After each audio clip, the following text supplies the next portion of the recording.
Hey Crusaders, today I am filming my Christmas book. Oh well, that didn't go so good. Right, serious face now. This is filming time. This is hauling time. Hey Crusaders, so today I'm showing you the books I got for Christmas, aren't I? Yes, because that's what we do. We get books for Christmas because we read a lot, and it makes sense really if it's what we enjoy doing. Let's start with the first book.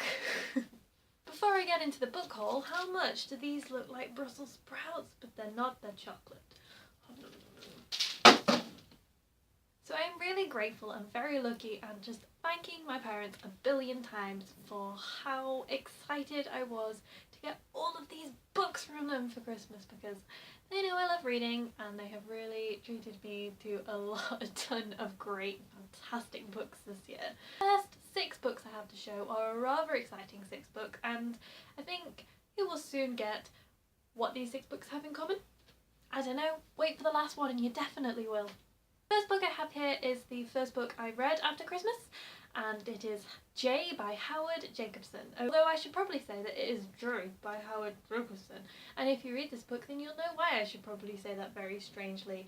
This is set in the future after an event that happened, if it happened. It's a love story. It's a love story between 2 people, but I mean, love story in the loose sense. And it is just, it's kind of haunting, it's kind of wonderful, it's got kind of fantastic writing, and it's the first one in this haul. The second book I got is To Rise Again at a Decent Hour by Joshua Ferris. From what I can gather, it's a dentist who gets his identity stolen and finds out that the person who stole the identity is perhaps showing his life as better than he is living it, or something like that. And again, ooh, what is it that those 2 books have in common? The clue is actually on the book.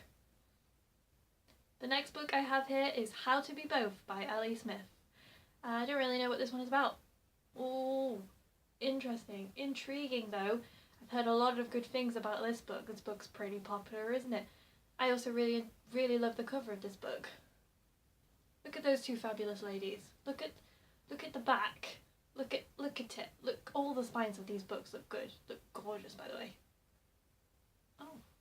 The next book I'm about to butcher the author's name, and that is The Lives of Others by Neil Mukherjee. Again, not too sure what this one is about, but I'll tell you right now that this is a chunker of a book, and it is a very gorgeous book. I'm in love with this cover, for some reason, and yeah. We Are All Completely Beside Ourselves by Karen J. Fowler in this cute little yellow hardback with the little tree, and it's shiny and it's so cute. And all of those books that I've shown you are hardback. Aren't they gorgeous? Yes, they are. This, again, I really don't know much about it, but what I can tell you is that I am very excited to receive it, and I really wanted it because it's pretty obvious what they all have in common. Yes. So of course the last of those 6 books I have to show you is The Narrow Road to the Deep North by Richard Flanagan, because those are the 6 books shortlisted for the Man Booker Prize 2014. All in hardback, exciting. I'm going to link it down below if they still do it, because the book people do it every year, where they have an amazing price and sale on the Man Booker shortlist. And yeah, my parents got me the 6 shortlist books and I am so happy because I've wanted to read them, and I read J and really loved it, and I have high hopes for the rest. Really love Man Bookerness. All of these books are so gorgeous. So No Road to the Deep North is of course the winner of the Man Booker Prize, and I think it's a historical fiction. I know that lots of people have read it and loved it, and I know that I don't really want to know much more about it than that, other than to just read it and go into it straight away. So these 6 amazing Man Booker books are going to be read and consumed and adored by me. Oh, I am all the excitement. But as well as those 6 amazing Man Booker books, there's still 3 more to show you, which were absolute absolute surprises because I knew I was getting the Man Booker shortlist, but I did not know I was getting these. The first is All the Light We Cannot See by Anthony Dorr, and oh, this just sounds like my book. I am so excited to read you. In fact, I'm going to start you this evening. This is a historical fiction World War II novel, and don't we know how much I love those?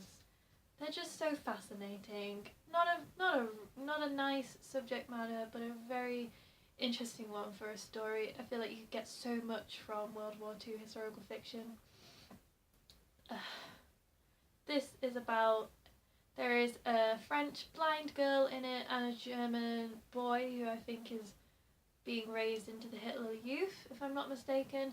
I really like the sound of that premise, and I'm really going to read this book right now. Thank you. Right, okay, right. You can stay if you want, but I'm just going to start this book. We never film ourselves reading, but I mean, we talk about the books and we seem so interesting. Like, we are always talking and having things to say, but most of the time we're just sitting in silence doing this. And the last two books I have to show you are evidence that my mum watched my fantasy goals video. The first one is The Lord of the Rings by, why am I squeaking? Stop squeaking. The first one is The Lord of the Rings by J.R.R. Tolkien in this gorgeous 50th anniversary edition bind up. Oh my god, it's so beautiful. Look at it, it's so thick, 1,200 pages or something like that. Bam. I'm just gonna have a little freak out about The Lord of the Rings, to be honest. I think quite a lot of you will probably enjoy that. Lovely illustrated maps on the French flaps. Fancy French flaps. Look at those. Ooh. And then there's another one, the back of Mordor. Oh, it smells amazing. Okay. And the last book I have here to show you is Warbreaker by Brandon Sanderson. I'm finally bringing some Brandon Sanderson to my channel, and Warbreaker is the one I wanted to start with. Thank you so much, my amazing parents. Yup. Don't really need to say anymore, do I? I'm just so happy, aren't I? I'm just gonna be doing nothing else other than reading and hugging these books. I mean, one of the first things I did was like, clear space on the shelves. Shove some other books down there. There's just a bunch of paperbacks down there that just don't see the light of day. This space here is for this, and also for the Lord of the Rings next to the Hobbit. Why did I put on that terrible accent? I'm sorry. I'm really sorry if I offended your country. So that is my book haul. Thank you very much for watching. Hopefully I said something about the books other than just squeaking, but squeaking's fine. We all squeak.